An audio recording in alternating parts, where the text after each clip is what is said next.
Hey everyone, I just wanted to share a quick update that Ancestry has that some of the Academy members have been talking about that they said that they had noticed, and I thought I didn't have it, but I do, and you probably do too.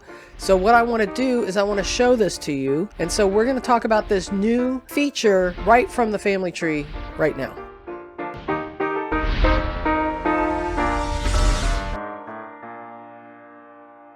Okay, so here we are in my family tree. And one of the things that some of the Academy members had been pointing out is when you click on this little mini profile, there was this link here that says, show me some of your DNA matches. And I'm like, I don't have that. And I keep checking. Then it occurred to me this morning that it's under tree features. If we go to tree viewing options, you get this side panel. And the side panel, if you turn on ThruLines icons, now you see these ThruLine icons, right? Well, now when we click on this mini profile, it says add DNA matches descending from Benjamin Franklin Booth, and it's in beta. So again, go to the three-dot option, go to tree viewing options, and turn on the ThruLines icons. I had turned them off, and so I wasn't seeing this. And so now when I click on that, it flips my tree to the descendants view, and I know that's really small, but if we click the down arrow, you'll see there's a bunch of children here, right? And now it says that I can add Benjamin's descendants. These are your DNA matches who may be related to Benjamin Franklin Booth. Select a match to view the connection. And you can see that there are 7 people already in my tree, and then there's those that are not in my tree, and you have the option to add them. And so you can look at, oh look, through Benjamin's son, this is interesting, through his other son Benjamin, and through his daughter Melissa. And it gives you how many connections there are.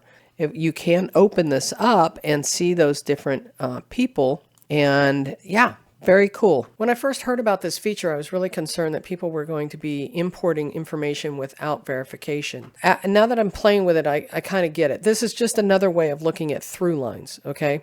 And so here we have the tree. This is my real tree. This is not the ThruLines tree, but what they're doing is they're adding the DNA cousins that likely are matching up in the tree, and so using the ThruLines tree and your real tree. So this is still not verified. So if I open this up, I descend from Oliver B. Booth. So I knew that these people are going to be most likely second cousins. Now I can drill into each one of them and look at the path between us. I'm not going to do that today, but play with it because, and you know, try and verify stuff with records as well. But more than likely, these DNA cousins know who their parents are, who their grandparents are in most cases. It's making it much easier to connect the dots between you and these DNA cousins. This is a really cool little feature. I'm going to close this up, and if you'll notice, this is through Benjamin's son John. Well, this is John down here, and here's Jefferson. Here's Jefferson.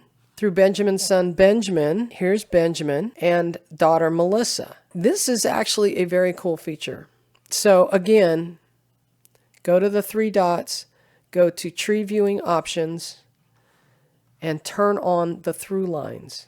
Now, you could also have possible DNA matches if you have some of these people in the tree, and you could turn all these features on. But right now, this feature that we were talking about, where you can see this add DNA matches from descending from this ancestor, again, it's in beta. You know, it's pretty cool. So this feature uses ThruLines to suggest DNA matches that may be related to this ancestor. So very cool.